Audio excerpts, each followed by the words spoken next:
Why didn't you come find me? Road trip? Spent years studying English but still can't follow real conversations? You're not alone. Textbooks don't teach how English is actually spoken. On this channel, you'll learn real English through short films, with natural phrases, everyday slang, and the kind of tone native speakers really use. If you want to finally understand and use English in the real world, you're in the right place. I used to think this house was magic. Like, every creak meant something. I used to think Mom could fix everything with a hug and paint. Why didn't you come find me? I stayed because someone had to hold it all together. But it was like trying to glue a broken vase with spit. I ran because staying felt like drowning in slow motion. We both bailed. Just in different directions.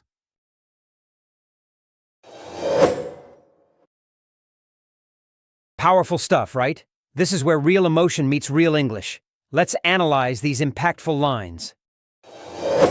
I used to think this house was magic. Magic. Magic. When something is described as magic as an adjective, it means it has a wonderful, enchanting, or almost supernatural quality. It's often used to express a sense of wonder, charm, or a special ability to make things better or more exciting.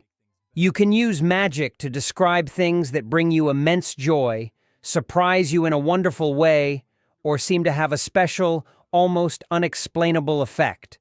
For example, watching the kids open their presents on Christmas morning is just magic. Their faces light up. I've got brownies and magic cookie bars. She was magic. Like, every creak meant something. Creak. Creak.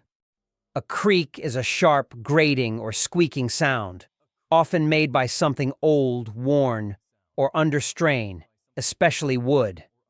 Think of an old floorboard, a rusty door, or even a branch in the wind. Things creak.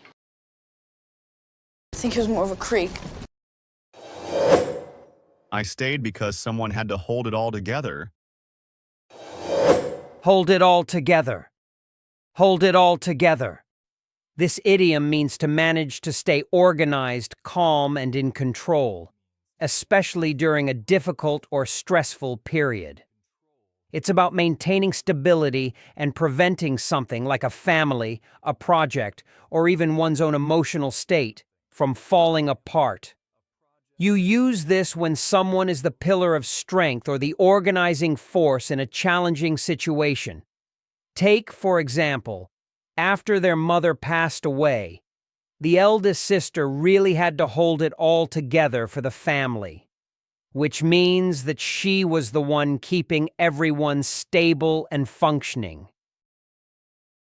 I am just trying to hold it all together. And I'm trying to hold it all together and create like this picture of us.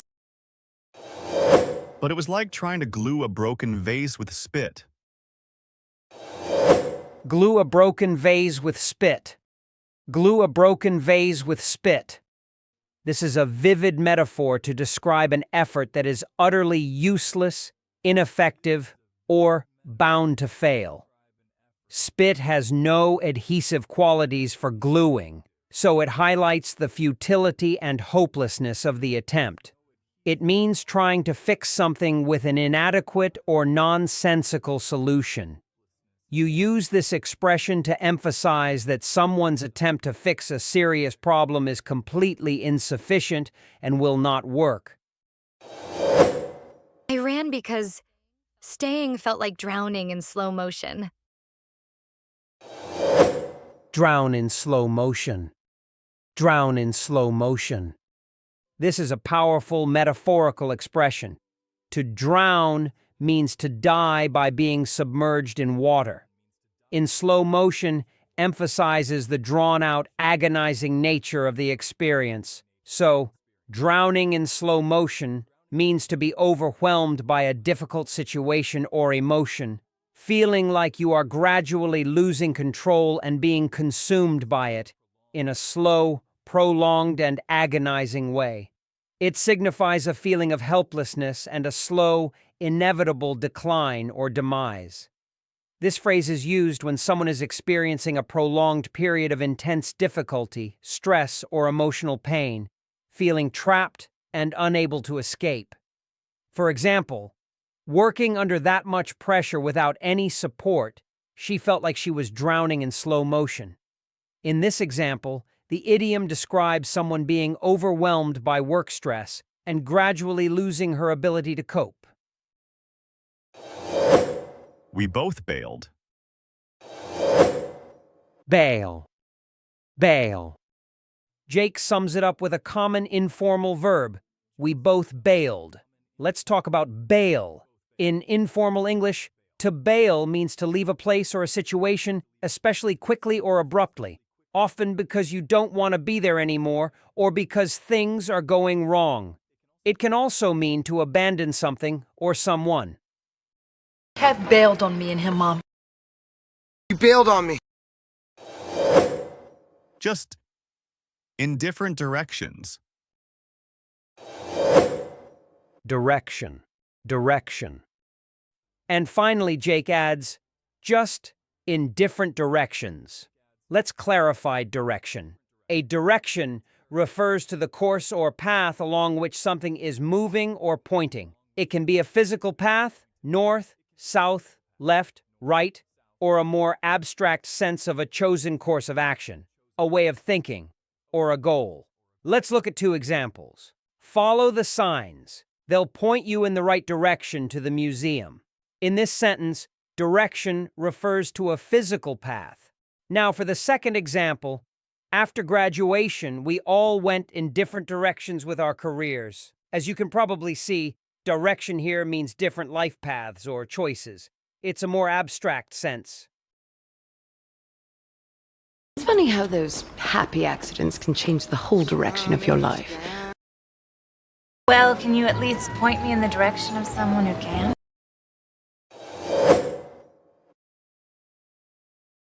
All right, this one's a bit different. It's more emotional, more real. As you listen, try to pick up not just the words, but the feelings behind them. Then, after each line, you'll get your turn to shadow. Match the tone, the pauses, even the breath. Let's begin. I used to think this house was magic.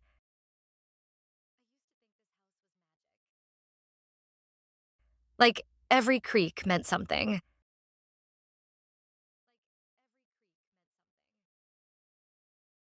I stayed because someone had to hold it all together.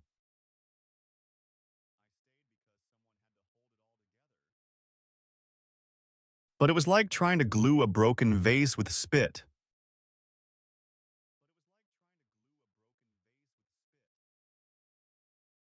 I ran because staying felt like drowning in slow motion.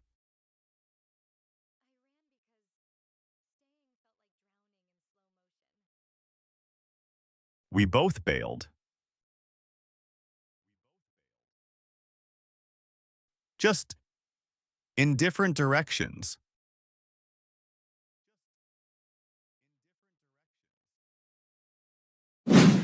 That was powerful stuff. Seriously, well done. These lines weren't just about speaking clearly, they were about connecting with the emotion. And that's what makes your English feel real. Next up, we shift gears a bit. There's more to learn and some surprising language coming your way. Let's roll into the next scene. We've got a box and no key. But we've got a lead. Garden, sunflowers. Backyard, maybe? She used to grow them behind the barn. Ellensburg? Road trip? I call shotgun. You drive like a grandma. Correction. I drive like someone who hasn't crashed into 3 mailboxes. It was 2, and one of them was already leaning.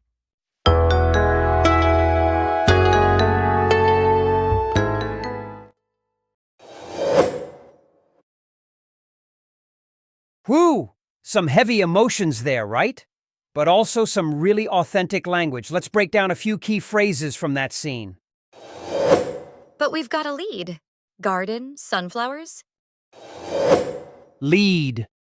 Lead.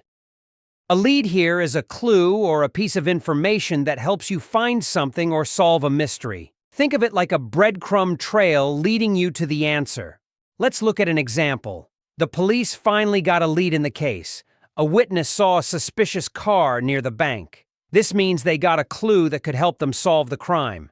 So a lead is essentially a hint or a piece of information that points you in the right direction. Sorry, sir, but I just got a lead. Willa said they have a lead on the whole musical extravaganza evil.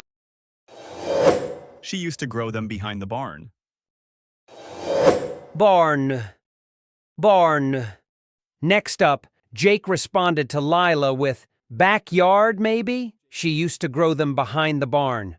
A barn is a large farm building, usually for housing animals like cows or horses, or for storing hay and farming equipment. It's that classic big red building you often see in the countryside. If you're driving through rural areas, you'll probably see lots of barns. They're an essential part of a farm. When we first got to that tree lighting ceremony, I saw the barn and the trees, the whole atmosphere, the feeling of the place. Well, that's what I meant in the barn when I said that sure don't sound like Minnie.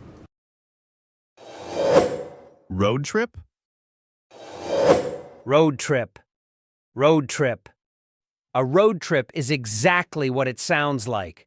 A long journey or vacation taken by car. It's usually about the adventure of driving to different places, often with friends or family, and stopping along the way. It's all about the open road and the places you discover along the way. We're up here from Orlando on our big college road trip. Let's just call this next road trip what it really is. I call shotgun. I call shotgun. I call shotgun. When you say, I call shotgun, it means you're claiming the front passenger seat of a car. It's a common phrase used informally among friends. Where does it come from? In the old days, when people traveled in stagecoaches, someone would sit next to the driver with a shotgun to protect against bandits. So, calling shotgun is like saying, I get the best seat for the view and maybe to be the co-pilot. If you're getting into a car with friends and you want to sit in the front, just shout, I call shotgun! You have to be quick, though. It's often a race. I call shotgun. I call shotgun. You drive like a grandma. You drive like a grandma. You drive like a grandma. Lila then added, you drive like a grandma. This is a fun one. When you say someone drives like a grandma, you're saying they drive very slowly, very cautiously, and perhaps a little too carefully. It's a playful way to tease someone about their driving speed. It's usually said in a humorous way, not to be truly offensive.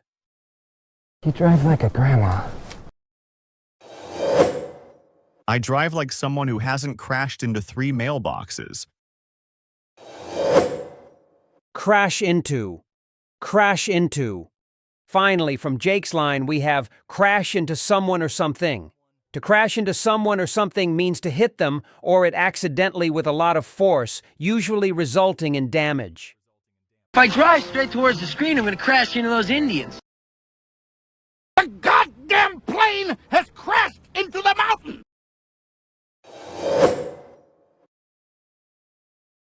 All right, time to lighten things up a bit. This part is all about natural back and forth, banter, teasing, and those quick reactions that make conversations feel real. Pay attention to the rhythm and tone. They're just as important as the words. Let's dive in. But we've got a lead.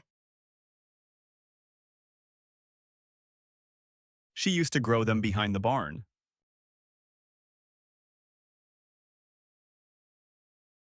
Road trip? I call shotgun.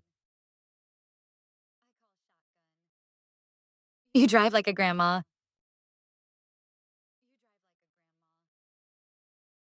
I drive like someone who hasn't crashed into 3 mailboxes.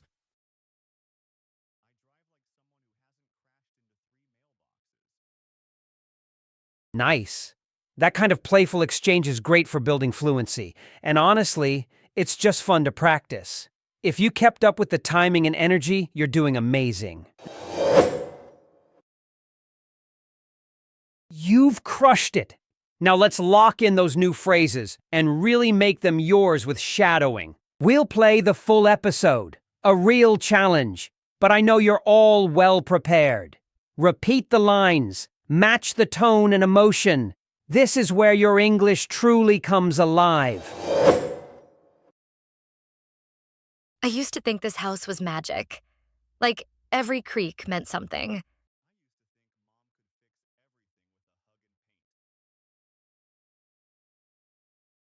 Why didn't you come find me?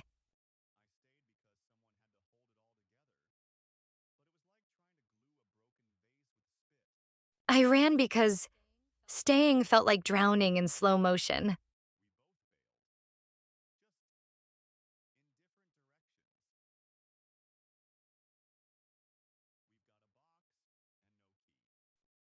But we've got a lead. Garden, sunflowers.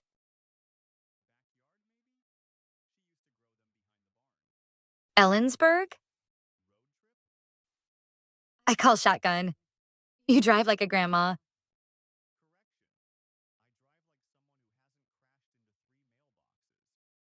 It was 2, and one of them was already leaning.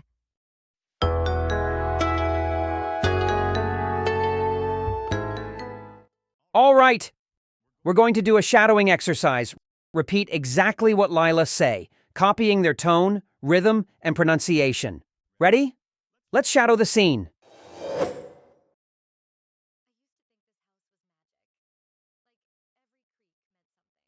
I used to think Mom could fix everything with a hug and paint.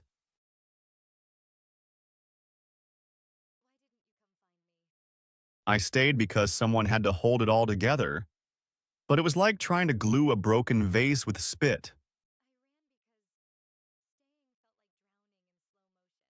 We both bailed, just in different directions. We've got a box and no key.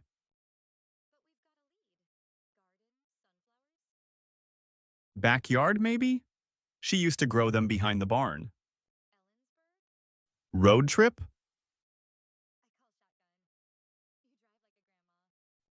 Correction. I drive like someone who hasn't crashed into 3 mailboxes.